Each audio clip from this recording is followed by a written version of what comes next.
बिस्मिल्लाहिर्रहमानिर्रहीम। Dear students, कैसे हैं आप लोग? उम्मीद करते हैं कि आप सब लोग खैरियत से होंगे। सबसे पहली बात बेटा, कोरोना वायरस की जो मौजूदा सूरत हाल है उसमें मैं आपसे दरख्वास्त करूँगा, आपसे रिक्वेस्ट करूँगा कि गवर्नमेंट ने जो भी SOPs हमारे लिए डिज़ाइन किए हैं, आप लाजमी तौर पर बेटा उन SOPs को फॉलो करें, क्योंकि बेटा आप लोगों की ज़िंदगी, हम सब लोगों की ज़िंदगी बहुत ज़्यादा कीमती है। आप सब लोग जानते हैं कि जैसे गुजरते वक्त के साथ ब्रुकफील्ड ने अपने आप को अपग्रेड किया है, इसी सिलसिले की बेटा एक कड़ी मौजूदा सूरत हाल को देखते हुए, ताकि आप घरों में रहें, महफूज रहें और आपकी स्टडी का भी ज़्यादा नुकसान ना हो, हर्ज ना हो, तो ब्रुकफील्ड ने ऑनलाइन क्लासेस का आगाज़ कर दिया है। इस सिलसिले में बेटा बहुत सारे बच्चों को वो लॉगिन पासवर्ड मिल गए हैं। उस लॉगिन पासवर्ड को यूज़ करते हुए ब्रुकफील्ड का LMS सिस्टम जो है उसको यूज़ करते हुए, ठीक है जी, आप लेक्चर्स ले सकेंगे उसी तरह जैसे आप कॉलेज आके लेक्चर लेते थे। आप घरों में बैठे LMS सिस्टम यूज़ करें और अपनी स्टडी को कंटिन्यू करें। तो बेटा वो मेरे बच्चे और बच्चियाँ जो ICS से ग्रुप से हैं, तो उसके लिए उनके लिए बेटा रहबर मुआशियात इकनॉमिक्स सेकेंड ईयर की जो बुक है वो आप परचेज़ कर लें। ठीक है जी, ये टाइटल आपके सामने स्क्रीन पे भी शो हो रहा है। प्रोफेसर अब्दुल गनी चौधरी, जो बेटे इंग्लिश मीडियम में हैं, जो बच्चियाँ इंग्लिश मीडियम में हैं और जो बेटे और बेटियाँ उर्दू मीडियम में हैं, तो उन्होंने बेटा अब्दुल गनी चौधरी साहब की ही बुक लेनी है। बुक शुरू करने से पहले हमेशा हमने जैसे रेगुलर क्लासेस में देखा है, तो बहुत सारे बच्चों के बार ये क्वेश्चंस होते हैं, या सारा सेशन गुजरने के बाद जब पेपर होने वाले होते हैं तो वो पूछते हैं कि सर पेपर में कितने नंबर होंगे, कितना टाइम होगा, किस क्वेश्चन के लिए कितने नंबर अलॉट करता है बोर्ड। तो उस सिलसिले में बेटा मैं आपके साथ पहले ही दिन में, पहले ही लेक्चर में पेपर पैटर्न आपके साथ शेयर कर लेता हूँ, आपके साथ डिस्कस करते हैं। स्क्रीन पे भी बेटा शो हो रहा है कि टोटल जो 100 मार्क्स का पेपर होगा, आपका जो मुआशियात का पेपर जो है, इकोनॉमिक्स का जो पेपर है बेटा, वो 100 नंबर का होगा। और 100 नंबर के पेपर के लिए आपको जो टाइम, जो वक्त आपको दिया जाएगा वो हमारे पास है 3 घंटे। अब बात करते हैं कि इस 3 घंटों में जो हमारे पास पेपर आना है इकोनॉमिक्स का, मुआशियात का, तो उसमें किस किस्म का मटेरियल होगा। तो बेटा अगर पार्ट्स ऑफ पेपर की बात करें तो 2 हिस्सों में हम उसको डिवाइड करते हैं। पहला हमारे पास है ऑब्जेक्टिव यानी कि मारूजी हिस्सा, और दूसरा हमारे पास है सब्जेक्टिव यानी कि इंशाइया।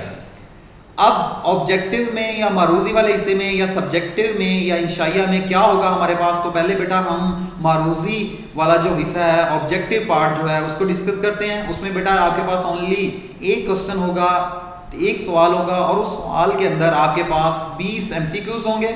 उन 20 MCQs को हल करने के लिए आपके पास, ठीक है, 30 मिनट होंगे, और उसके जो आपको मार्क्स मिलेंगे या मार्क्स बोर्ड अलाउ करता है वो हमारे पास हैं 20 मार्क्स। ठीक है बच्चों, तो एक क्वेश्चन होगा ऑब्जेक्टिव टाइप में 20 नंबर का, और 30 मिनट होंगे उसको सॉल्व करने के लिए। अब आते हैं पेपर के दूसरे हिस्से पे, जो हमारे पास है सब्जेक्टिव पार्ट यानी कि इंशाइया। इसमें बेटा आपके पास टोटल 8 क्वेश्चंस होते हैं, 8 क्वेश्चंस होते हैं। ठीक है जी, 3 क्वेश्चन जो हैं वो और तरह के होते हैं, और 5 क्वेश्चन जो हैं वो और तरह के होते हैं। अब बात करते हैं सब्जेक्टिव पार्ट के पहले 3 क्वेश्चंस की। तो बेटा ये याद रखिएगा, यहाँ पे कुछ बच्चों के जहन में आ सकता है कि सर यहाँ पे जो है वो तो क्वेश्चन नंबर 2 आपने लिखा हुआ है, फिर क्वेश्चन नंबर 3 है, क्वेश्चन नंबर 4 है, तो क्वेश्चन नंबर 1 कहाँ पे गया। तो बेटा याद रखिएगा, पेपर में भी ये गलती मत कीजिएगा, क्योंकि जो क्वेश्चन पेपर पे जो क्वेश्चन आप सॉल्व कर रहे हैं उसी का नंबर आपने लिखना होता है। फर्ज किया कि कोई बच्चा है वो कहता है जी मैंने पहले क्वेश्चन नंबर 4 सॉल्व करना है, हालांकि पेपर के हिसाब से, आपकी आंसर शीट के हिसाब से वो क्वेश्चन नंबर 1 बनता है, तो बेटा आप वहां पे क्वेश्चन नंबर 1 नहीं लिखेंगे, वहां पे कौन सा क्वेश्चन लिखेंगे, नंबर देंगे, क्वेश्चन नंबर 4 देंगे। तो सब्जेक्टिव पार्ट में हमारे पास जो पहला क्वेश्चन बेटा आता है वो है क्वेश्चन नंबर 2। क्वेश्चन नंबर 2 में बेटा आपके पास 12 शॉर्ट क्वेश्चन होते हैं, या कुछ बच्चों को ये भी मैं बता दूं, शायद कंफ्यूजन में हो कि सर शॉर्ट क्वेश्चन का क्या मतलब है, ये क्या। तो बेटा शॉर्ट डेफिनेशन होती हैं, 2-2 नंबर की एक डेफिनेशन होती है। टोटल बेटा होंगी 12 यानी कि 12 होंगी, जिसमें से आप हल करेंगे 8, और 2 नंबर की एक ये डेफिनेशन होगी, 2 नंबर का एक ये शॉर्ट क्वेश्चन होगा। तो इस तरह क्वेश्चन नंबर 2 के जो टोटल मार्क्स आपके पास बनते हैं वो हैं 16। उसके बाद बेटा आ जाए क्वेश्चन नंबर 3। ये भी बेटा आपके पास, इसमें भी 12 शॉर्ट क्वेश्चंस होंगे, और आपने इसमें से भी 8 ही हल करने हैं, और 2 नंबर का एक होगा। तो बच्चों ये भी, इसके भी 16 यानी कि 16 नंबर बन जाएंगे। इसके बाद आता है क्वेश्चन नंबर 4। क्वेश्चन नंबर 4 में बेटा आपके पास 13 यानी कि शॉर्ट क्वेश्चंस होंगे। उन 13 शॉर्ट क्वेश्चंस में, 13 शॉर्ट क्वेश्चंस में या 13 शॉर्ट डेफिनेशन में बेटा आपने 9 हल करनी होगी, और उसी तरह जैसे पहले चलता आ रहा है 2 नंबर की एक डेफिनेशन होगी, तो टोटल बेटा इसके बन जाएंगे आपके पास 18 नंबर बन जाएंगे। ठीक है जी।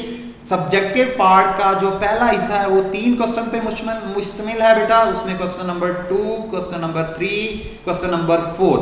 इसके बाद बेटा अब सब्जेक्टिव पार्ट जो हमारे पास है उसका जो दूसरा हिस्सा है बेटा वो हमारे पास, उसमें होंगे टोटल 5 क्वेश्चंस। टोटल होंगे 5 क्वेश्चन होंगे बेटा, ये लॉन्ग क्वेश्चन होते हैं जिसको आपने तफसीली तौर पे तफसील से लिखना होता है। ये बेटा हमारे पास इसमें हर क्वेश्चन के होंगे 10 number. Each question has 10 marks, 10 marks होंगे, और इसमें से बेटा आपके पास ऑप्शन होता है कि आप कोई से भी 3 क्वेश्चन हल कर लें, जो आपका दिल करे वो 3 क्वेश्चन आप सॉल्व करेंगे। तो इस तरह सेकंड पार्ट के हमारे पास हो जाएंगे 30 मार्क्स। ठीक है बेटा, तो ये था हमारा आज का लेक्चर, और मैंने आपको पेपर पैटर्न के हवाले से बताया तो, और बुक का बताया कि आपने बुक कौन सी लेनी है। तो बेटा मैं दोबारा एक दफ़ा रिपीट कर रहा हूँ अपने तमाम बच्चों के लिए कि रहबर मुआशियात, ठीक है जी, इकोनॉमिक्स की जो बुक है वो आपने लेनी है अब्दुल गनी चौधरी साहब की। जो बच्चे इंग्लिश मीडियम में पढ़ रहे हैं वो भी अब्दुल गनी चौधरी साहब की लेंगे, और जो बच्चे उर्दू मीडियम में पढ़ रहे हैं वो भी अब्दुल गनी चौधरी साहब की ही बुक लेंगे। तो बहुत आप लोगों से ये रिक्वेस्ट है कि बेटा अपनी सेहत का ख़ास तौर पे ख्याल रखें। ठीक है जी। जो भी SOPs की जैसे मैंने बात की गवर्नमेंट ने हमारे लिए बनाए हैं, ठीक है जी, बहुत ज़्यादा अशद ज़रूरत की सूरत में घर से बाहर निकले नहीं तो घरों में ही रहें। ठीक है, अपनी स्टडी का भी हर्ज ना होने दें, जो ऑनलाइन क्लासेस हैं उसको आप लें। बहुत शुक्रिया।